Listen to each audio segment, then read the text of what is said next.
वो पिछड़ा है, मैं पिछड़ा नहीं, क्योंकि all the things are from the God. जो कुछ भगवान ने दिया है वो श्रेष्ठतम है। जो उसका सम्मान नहीं कर सकता वो अपना भी सम्मान करवाना नहीं जानता है। हमें इस विश्वास और स्वाभिमान से जीना चाहिए।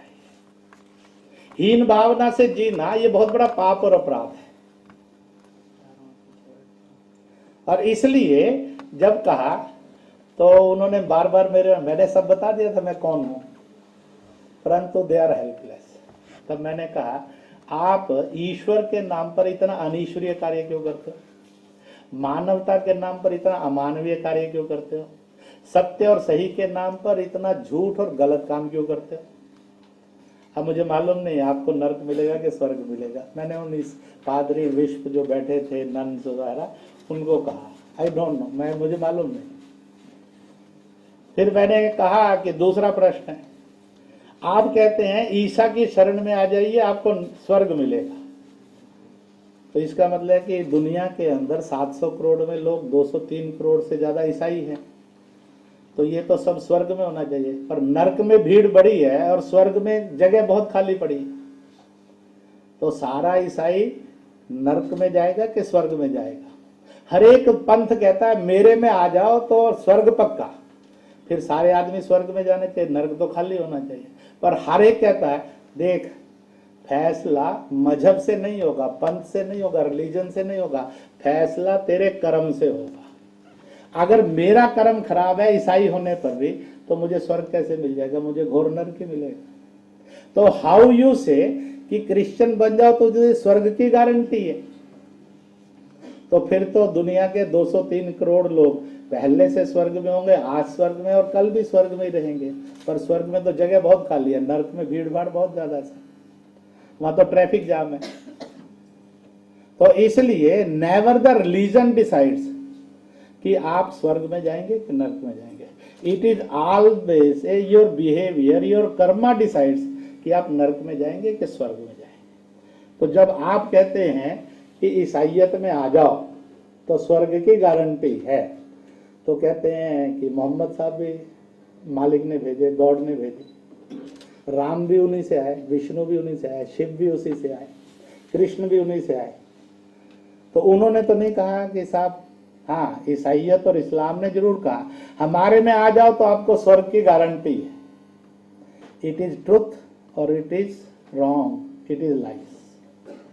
आप सत्य बोलते हैं कि झूठ बोलते हैं? आप समन्वयवादी बोलते हैं कि टकराववादी बोलते हैं? आप समाज में लड़वाने की बात करते हैं कि समाज में मोहब्बत की बात करते हैं? ये मैंने दूसरा प्रश्न किया। उत्तर सामने है और उनके भी होते हैं। अब उनमें से 2-3 लोगों के दिल दिमाग हिले, तो जब हिलने लगे तो विष पाए। उन्होंने कहा कौन आकर गए थे? उन्होंने कहा एक आरएसएस के नेता आकर गए थे। उन्होंने कुछ नहीं कहा, उन्होंने 2 प्रश्न पूछे, उन 2 प्रश्नों ने हमें मजबूर कर दिया जो कुछ हम कर रहे हैं वो पाप, अपराध और गलत है कि वो सही है। और इसलिए सत्य को जानना और सत्य के ऊपर खड़े होकर उसका बहस नहीं करना, झगड़ा नहीं करना, पर उसको मुस्कुराते हुए तर्क के रूप में सत्य को स्थापित करना और सत्य को सत्य के रूप में परिभाषित करना और उस पर चलना, ये बहुत जरूरी है। और इसलिए conversion on the earth it is sin and crime against the God and humanity.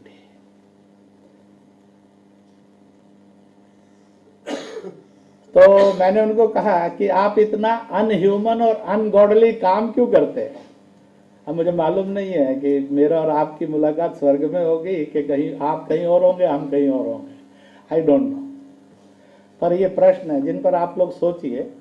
मैं आपसे झगड़ा करने नहीं आया, लड़ने नहीं आया, एक चर्चा करने के लिए आया। Want to dialogue. सच क्या है और सही क्या है इसका डायलॉग करने के लिए आया। What is your logic, you tell मी।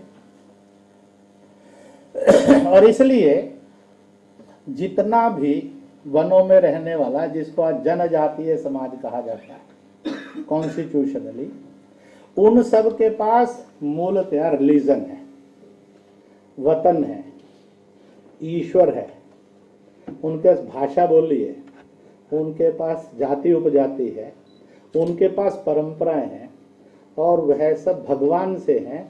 इसलिए वह धरती का अनकल्चर्ड एंड अनसिविलाइज सोसाइटी नहीं है, वह कल्चर्ड एंड सिविलाइज सोसाइटी है। जो उसको अनकल्चर्ड और अनसिविलाइज कहता है वो अनकल्चर्ड और अनसिविलाइज है, हम उसके कारण अनकल्चर्ड और अनसिविलाइज नहीं है।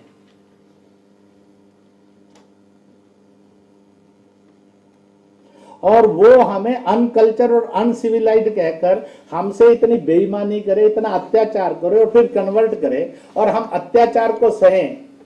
कहते हैं अत्याचार करना अगर अपराध और पाप है तो अत्याचार सहना घोर पाप और अपराध है, वो नहीं सहना चाहिए।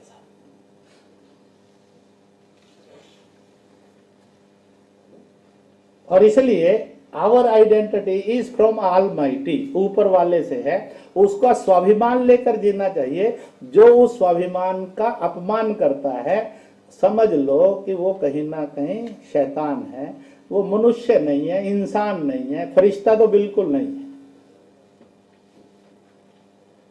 और अपने का स्वाभिमान रखकर जीना चाहिए था। आप अगर अपने इन सब चीजों पर स्वाभिमान रखते हैं तो इसका मतलब है कि you are accepting the God, आप भगवान पर विश्वास करने वाले लोग।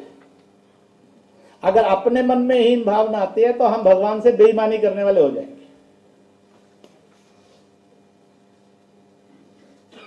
तो इस रूप के अंदर यह सारा जनजातीय समाज जिए, इस मूवमेंट का नाम वर्तमान में भारत में कहते हैं ये बनवासी कल्याण आश्रम नाम की मूवमेंट है, जो इस स्वाभिमान को जनजातीय समाज के 100% वर्ग में पैदा करना चाहते हैं।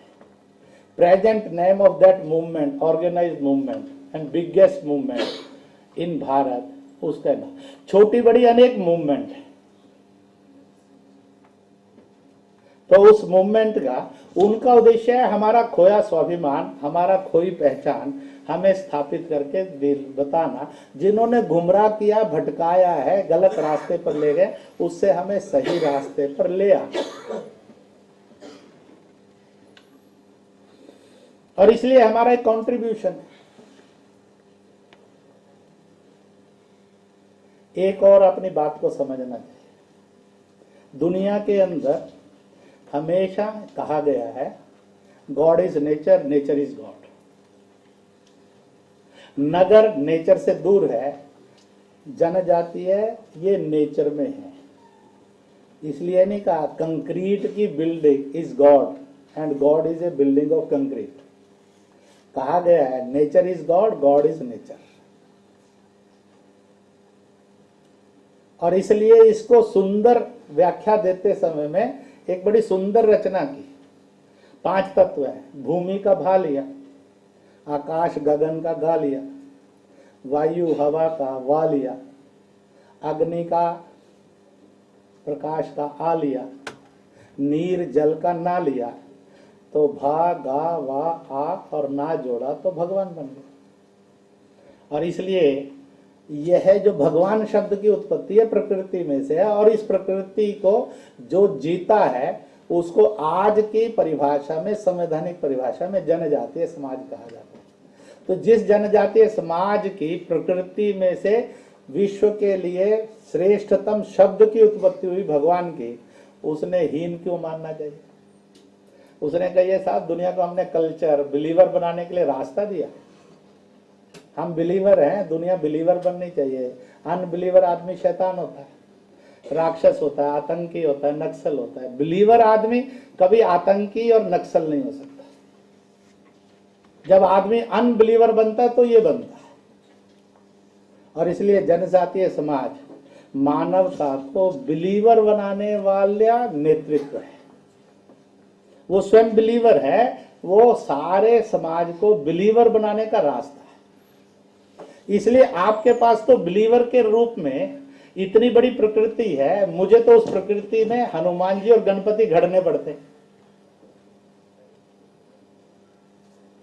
नगर के अंदर आपको तो घड़ने की जरूरत ही नहीं है कि आप 5 तत्वों में रहते हैं और 5 तत्वों का वंदन करते हैं, तो भगवान का वंदन तो आप कर ही रहे हैं।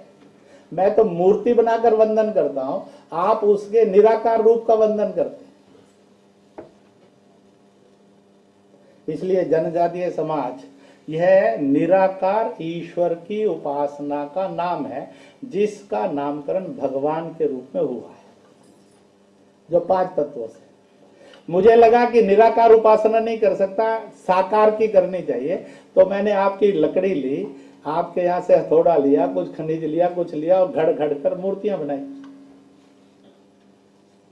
अगर मैंने साकार की पूजा करनी है तो मूर्ति की करूंगा, निराकार की करना है तो प्रकृति की करूंगा।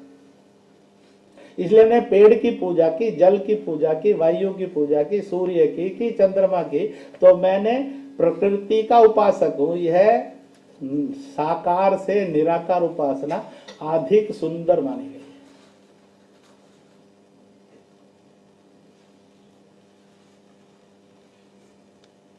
और इसलिए एक मूर्ति लेकर आया और उसने क्रॉस बनाया और उस पर ईसा मसीह को लटकाया। तो मैं तो ईसाइयों को हंसते कह देता हूं, आप तो ऐसे अजीब लोग हैं, आपने तो अपने अवतार को ही सूली पर लटका दिया था। मुझे समझ में नहीं आता है, जब जिंदा था तो सूली पर लटकाया, जब चला गया तो पूजने लग गए। ये कौन सा बिहेवियर है? ये ह्यूमनली बिहेवियर है, कुछ और बिहेवियर है? परंतु इसके लिए हमारा झगड़ा नहीं है, मारपीट नहीं है, तनाव नहीं है, प्रश्न है, उन प्रश्नों में से उत्तर मिलते हैं, इसलिए संवाद करना चाहते हैं। इसलिए you are in the nature, so you are a believer. हम नॉन बिलीवर सोसाइटी नहीं है दुनिया की, हम बिलीवर सोसाइटी है। और हमारा बिलीवर का रूप साकार नहीं है, निराकार और प्रकृति का रूप है, जिसको बहुत अच्छी फॉर्म माना गया है। और हमने आज की जरूरत में उसमें साकार मूर्तियां डाल दी, तो हम आधुनिक भी हो गए और प्राचीन भी हो गए। तो हम दुनिया का श्रेष्ठतम और मेल हैं कि हम आज आधुनिक भी हैं और हम प्राचीन भी हैं। अब मैं आज की कुछ बातों पर आता हूं। यह मैंने कुछ शाश्वत बातें जिनको समझना और समझाना, जो सिद्धांत हैं, जो सहज सरल आप समझा सकते हैं, बोल सकते हैं, कह सकते हैं, उनमें से समापन की तरफ बढ़ते बढ़ते 2-4 बातें कहूंगा आप लोगों को। आप सबको क्यों बुलाया गया? आप युवक और युवतियां, why you have been called? बुजुर्ग क्यों नहीं बुलाए? कहते हैं बुजुर्ग समाज का भूतकाल होता है, बच्चा उसका वर्तमान बनने के लिए खिलता है, युवक उसका वर्तमान है जिसको भविष्य के रूप में देखा जाता है। इसलिए आप पर उन्होंने कंसंट्रेट किया। कहते हैं ज्यादा भूतकाल में नहीं रहो, ना ज्यादा भविष्य में जियो, वर्तमान को इतना सुंदर बनाओ कि भविष्य उससे ज्यादा सुंदर हो जाए। इसलिए युवा का नाम है those who always think, live and work in the present, so there can't be a dark and black future. उसको कहते हैं ये नौजवान है। तो इसी रूप में है। इसलिए लोग कहते हैं जो तर्क से समझाए वो बुद्धिमान होता है, जो जरूरत पड़े तो डंडे से समझाए वो नौजवान होता है। कहते हैं कि बुद्धि की भी ताकत होनी चाहिए और डंडे की भी ताकत होनी चाहिए, इसका मिक्सचर को कहते हैं ये नौजवान है। क्योंकि एक ताकत से काम नहीं चलता था। कहते हैं प्रार्थना भी उसी की सुनते हैं, देवता भी, राक्षस तो दूर की बात है। और जब समुद्र तो महादेवता था, सीधे भगवान जी प्रार्थना कर रहे थे, उसने कहा यार भगवान गिड़गिड़ा रहा है, इसके लिए भगवान नहीं होगा, वो भी अड़ गया था।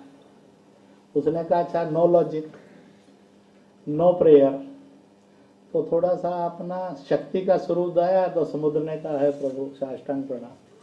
तो इसलिए कहते हैं ज्ञान की साधना भी चाहिए और शक्ति का स्वभाव भी चाहिए, हिंसक नहीं, परंतु वो सत्य को दिखा और समझा सके। शायद इसलिए मुझे और आपको चुना होगा कि कम टुगेदर। तो आप भाग्यशाली हैं साहब। आने वाले कल के अंदर अपने घर, गांव, समाज का और देश का भविष्य बनाने के लिए यू हैव बीन सिलेक्टेड। आज से 5, 10, 50 साल बाद जब भारतीय और जनजातीय इतिहास लिखा जाएगा तो कहीं ना कहीं जैसे आप खोज कर लेते हैं, ऐसा सेमिनार हुआ, ऐसे विदेशी लोग आए, ऐसे रिसर्चर आए, उन्होंने बोला, आप इस कॉन्फ्रेंस के बाद सब हिस्ट्री की गाथा हो गए।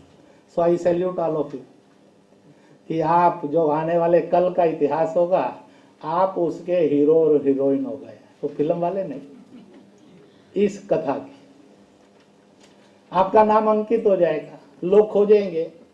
जब जनजातीय जीवन और भारत को नए रूप में घड़ने के लिए लोग इकट्ठे हुए, तो ये भी एक कॉन्फ्रेंस हुई थी। तो it is an historical event of your life, of our life also, कि हम इसमें एकत्रित आए। तो इसलिए इस चीज को देखना। मेरे से किसी ने पूछा था, भगवान से कुछ मांगना तो कैसे मांगना चाहिए? मैंने कहा, भगवान से कभी कमाई मत मांगो, भगवान से कभी विद्या मत मांगो। भगवान को कहो, मुझे दूसरों को खिलाने की, जरूरतमंदों में बांटने की और दूसरे को सिखाने की ताकत दे। पहला काम अपने आप से हो जाएगा। और हमारा बिहेवियर कंट्रोल हो जाएगा, हमारा डिसिप्लिन एंड कैरेक्टर कंट्रोल हो जाएगा। इसलिए मांगो भगवान से, पक्का मांगो, कंजूस नहीं बनो, पूरी ताकत से मांगो। पर उसको कहो, भगवान मुझे दूसरों को खिलाने की ताकत दे, भगवान मुझे जरूरतमंदों का सहारा और उसमें बांटने की ताकत दे, भगवान मुझे दूसरों को सिखाने की ताकत दे। तो अपने आप ही बुद्धिमान और धनवान हो जाओगे। अपने लिए कमाई मांगी तो कंजूस हो जाओगे, अपने लिए विद्या मांगी तो अहंकारी होकर अफसर बन जाओगे। मालूम नहीं है भ्रष्टाचार के प्रतीक होंगे कि सदाचार के। तो कहते हैं, don't demand for your self, demand for others. आपका अपना भला तो उसमें हो जाएगा साहब। हम दुनिया के लिए मांगते साहब, अपने लिए कुछ नहीं मांगते। पर जब दुनिया के लिए मांगेंगे तो भगवान पहले हमें ही सशक्त करेगा, तभी तो दुनिया में देंगे।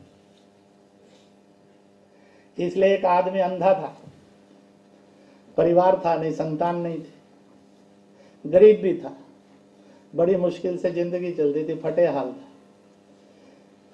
तो ईश्वर ने उसको कहकर, देख, हम तेरे प्रेयर से, प्रार्थना से खुश हैं और तुझे मौका मिलेगा, कोई एक वरदान मांग ले।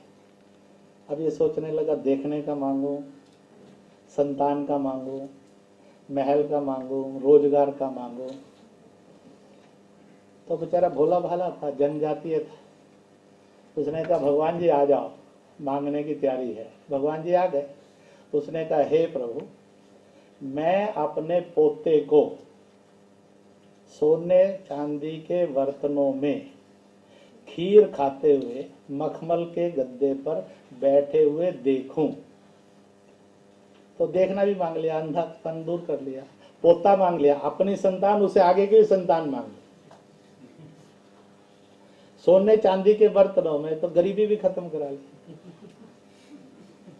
तो इसलिए मैं कहा करता हूं, एक एक मत मांगो, ऐसा मांगो जिसमें सब कुछ आ जाए। तो इसलिए भगवान को कहो, खिलाने की, बांटने की और सिखाने की ताकत दे। तो आप बुद्धिमान और शिक्षित भी हो जाएंगे, आप सभ्य भी हो जाएंगे, आप हितकर भी हो जाएंगे, आप शोषक नहीं बनेंगे, हिंसक नहीं बनेंगे। तो it is a automatic control on our qualities. ये ऑटोमेटिक कंट्रोल होगा। इसलिए हिंदुस्तान के अंदर कहते थे, अपने लिए मत मांगो, वो स्वार्थी आदमी होते, दूसरे के लिए मांग। इसलिए अपने हिंदुस्तान में ये नहीं कहते थे मैं अपने लिए घर बना रहा हूं, कहते थे अपने बच्चों के लिए घर बना रहा हूं। इस सनातन और भारतीय संस्कृति के हम मालिक हैं, जिसको जनजातीय समाज कहते हैं। It is our cultural values. जो कल्चरल वैल्यूज इतनी गॉडली और ह्यूमनली हैं, उसको कोई कह दे ये पिछड़े हैं, तो उस पर दया करनी चाहिए, तरस करनी चाहिए। बेचारा बहुत गुमराह और भटका और अज्ञानी आदमी, भगवान से प्रार्थना करनी चाहिए इसका ज्ञान ठीक हो जाए। पर अपने कारण हीन भावना में नहीं जाना चाहिए। अज्ञान उसका और हीन भावना हम में पैदा कर दे तो दुष्ट सफल हो गया और समझदार आदमी बेवकूफ बन गया। इसलिए इस बात का भी विचार करना ये जरूरी है। We are the cultured and civilised society of the world and of the nation and of the province and of the area. हम अनकल्चर्ड और अनसिविलाइज्ड हैं। अब स्वाभाविक रूप से आज का एक आधुनिक विकास है और एक प्राचीनतम सांस्कृतिक और सभ्यता से भरपूर विकास है, जिसको तहजीब कहते हैं, संस्कृति कहते हैं, जीवन मूल्य कहते हैं, आदर्श कहते हैं। हम असभ्य बनकर जीना नहीं चाहते, हिंसक बनकर नहीं जीना चाहते। इसलिए जब मैं कभी नक्सल से, आतंकवादियों से मिलता भी हूँ, नेपाल मिला कि आपके छत्तीसगढ़ में मिला, झारखंड में मिला कि बिहार में मिला, असम में मिला कि जम्मू कश्मीर में मिला, अब वो तो सब बंदूक की भाषा बोलते हैं। तो मैं उनसे पहला बताता हूँ, मैंने कहा मुझे ये बता, बंदूक आदमी को जिंदगी देती है कि जिंदगी लेती है? बंदूक आदमी में डर पैदा करती है कि उसको अमन, शांति और मोहब्बत देती है? बंदूक रोटी देती है कि रोटी छीनती है?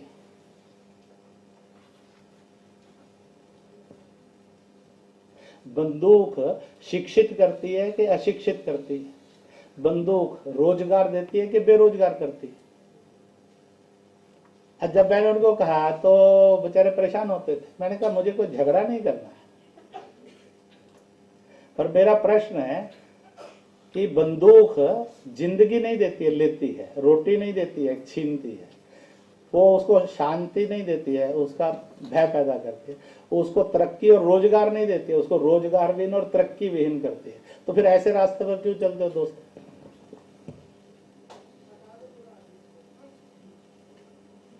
आप क्या चाहते हो? तरक्की चाहते हो, रोजगार चाहते हो, विकास चाहते हो, शिक्षा चाहते हो, आराम से अपनी जिंदगी निसंकोच बनकर, निडर होकर जीना चाहते हो। It is possible from gun, it is possible from bomb, it is possible from the bullet?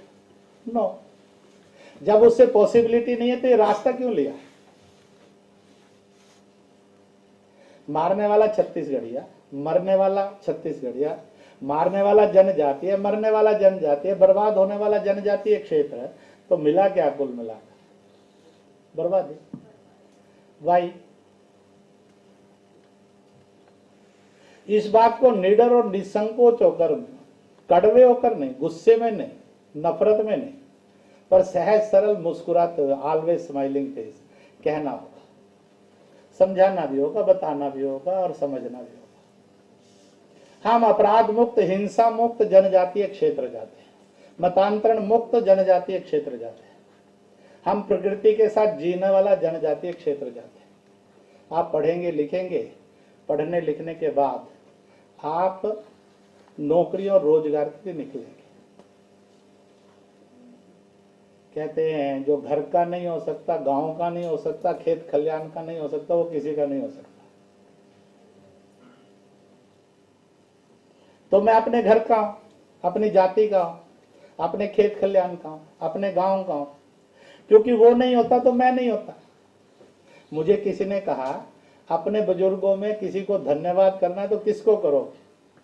मैंने कहा कि सबसे पहले मैं धन्यवाद करूंगा अपनी नानी माँ का। अगर मेरी नानी माँ उस बेटी की भ्रूण हत्या कर देती जिससे मैं पैदा हुआ तो मैं पैदा नहीं हो सकता था। अगर हमारी नानी माँ उस लड़की की भ्रूण हत्या कर दी जिससे मैं और आप पैदा हुए हैं तो मैं और आप आज होते कि नहीं होते? नहीं होते। ऑटोमेटिकली ये कॉन्फ्रेंस भी नहीं होती, कोई और लोग होते। whom to thank? और इसलिए कहते हैं जो आज की बेटी है वो कल की बहन है, जो कल की बहन है वो परसों की पत्नी है, जो परसों की पत्नी है वो सदा की माँ है, जिससे मैं और आप